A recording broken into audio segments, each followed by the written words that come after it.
주안의 만나 6월 14일 토요일 묵상을 함께 나누도록 하겠습니다. 오늘 말씀은 역대상 16장 1절에서 43절까지의 말씀으로요, 언약궤 안치식이라고 하는 제목으로 함께 묵상을 나누도록 하겠습니다. 오늘 본문에서는 언약궤 안치식과 함께 언약궤 앞에서의 직무를 맡을 사람을 이렇게 세우고 하나님을 찬양하는 내용을 담고 있습니다.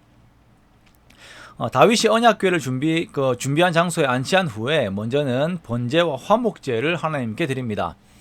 번제는 속죄와 헌신과 순종의 제사입니다. 그리고 화목제는 화목과 친교의 제사이지요. 언약궤가 안치되면서 하나님의 임재가 상징적으로 나타나게 되고 백성들에게는 하나님 안에서의 화목이 주어지게 됩니다. 그렇습니다. 하나님의 임재는 우리들에게 하나됨이라고 하는 선물을 주십니다. 우리가 보면 사람의 화목을 위해서 기도를 많이 하지요. 그런데 그것은 결국 하나님의 임재 안에서 이루어지게 됩니다. 그렇기 때문에 나라를 위해서 기도할 때에 교회를 위한 기도가 먼저 이루어져야 하며 교회가 하나님의 임재를 경험하는 것이 우선되어야 합니다.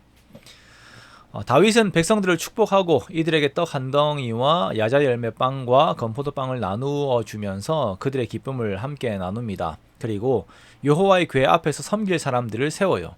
그리고 또한 아삽을 중심으로 하여서 찬양으로 하나님을 섬길 찬양대를 세우죠. 우리가 시편 보면 아삽의 시들이 있잖아요. 그 아삽입니다. 자, 이들은 정규적인 찬양 임무를 맡게 됩니다.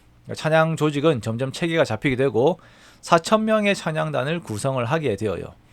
이들의 임무는 하나님에 대한 내용들을 칭송하며 감사하고 찬양하는 것입니다. 즉 찬양을 통하여 하나님께서 하신 일들을 계속 기억하게 하는 것입니다. 그 하나님에 대한 기억과 함께 현재를 감사하고 하나님을 높이는 것이죠. 이것이 찬양의 본질입니다. 7절부터는 하나님을 찬양하는 내용들이 담겨 있습니다. 먼저는 하나님을 찬양하는 그 자리로의 초대가 있어요. 찬양을 하는 자들은 하나님을 찬양하고 높이고 감사해야 합니다.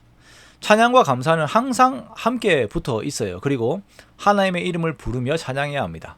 하나님을 적극적으로 찾고 하나님을 바라며 찬양합니다. 또한 찬양하는 자들은 하나님의 하신 일을 전파해야 합니다. 개인적으로는 하나님을 기억하고 묵상하고 그리고 주변과 그 하나님을 나누고 또한 이웃에게 더 나아가 열방에 하나님의 하신 일들을 전파해야 합니다. 이렇게 하나님을 찬양하고 높이는 것은 믿는 자들의 마땅한 바입니다. 자, 다음으로 찬양하는 자들은 언약을 이행하신 하나님을 찬양합니다. 14절에서 22절까지의 말씀을 보면 하나님께서 아브라함에게 약속하신 언약을 신실하게 이행하신 것을 높이며 찬양을 해요. 하나님께서 아브라함과 그 후손들에게 약속하실 때에 가나안 땅을 주어서 이들의 기업의 지경이 될 것이다 라고 약속을 하셨지요. 자, 이 약속을 할 때 아브라함 아무것도 없었습니다. 그 후손들도 너무나도 약했어요. 자, 그리고 지금 이 시들이 쓰여지는 찬양 시들이 쓰여지는 다윗의 위치에서 보면 이 약속이 하나님께서 신실하게 이루신 그 내용이 되는 것입니다. 그러므로 다윗은 이러한 하나님을 찬양으로 높일 것을 말합니다. 그리고 이 언약이라고 하는 것은 쌍방의 약속이므로 하나님께서 신실하신 것처럼 백성들 역시 신실함으로 하나님의 말씀을 지키고 이루는 삶을 살아야 합니다. 이 내용들이 찬양으로 하나님께 올려드려지는 것입니다.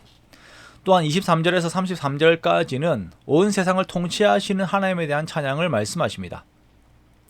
자, 하나님은 이스라엘에만 국한되는 하나님이 아니라 온 세상의 창조주가 되십니다. 따라서 온 피조물들이 하나님을 찬양하는 것이 마땅한 바예요. 더 집중적으로는 하나님의 구원에 대한 내용들을 높이면서 하나님을 찬양합니다. 자, 이 구원의 소식들을 날마다 높이며 찬양하는 것이 피조물들의 마땅한 바입니다. 자, 이렇게 크신 하나님을 찬양하는 자들은 그 우상들을 버려야 합니다. 그 눈을 항상 하나님께 두고 하나님 안에서 세상을 바라보고 하나님 안에서 또한 자신들의 위치를 보아야 하는 것입니다. 자, 이렇게 믿는 자들은 모든 피조물들의 창조주 되시는 하나님을 찬양해야 합니다. 자, 마지막으로 찬양하는 자들은 구원의 하나님을 찬양합니다. 찬양하는 자들이 회고한 하나님은 족장 시대부터 해서 광야의 여정 그리고 다윗의 시대까지 끊임없이 자기 백성들과 함께 하시며 구원을 베푸신 하나님이셨습니다. 자, 그렇게 구원의 하나님을 계속 노래하면서 현재의 어려움 또한 이기게 하시는 하나님을 바라보는 것입니다. 자, 이렇게 다윗은 언약궤를 안치하면서 그 언약궤 자체를 바라보는 것이 아니라 살아계신 하나님을 바라보고 하나님에 대한 내용들을 계속 높이며 하나님 앞에서의 통치를 하였습니다. 자, 우리의 삶이 이렇게 살아계신 하나님 앞에서의 삶이 되어야 할 것입니다. 찬양으로 계속 하나님을 기억하고 하나님을 높이고 하나님 앞에서의 나의 위치를 바라보는 것이죠. 그렇게 찬양으로 힘을 얻고 찬양으로 더욱 담대해지는 것입니다. 하나님께서 언약궤 가운데 임재하셨지만 지금은 이제 우리 안에 임재하십니다. 우리가 이것을 계속 기억하면서 하나님을 더욱 높이고 하나님을 의지하는 우리가 되기를 원합니다. 그렇게 하나님을 향한 찬양이 끊이지 않는 저와 여러분의 복된 삶들이 되시기를 주님의 이름으로 축원합니다.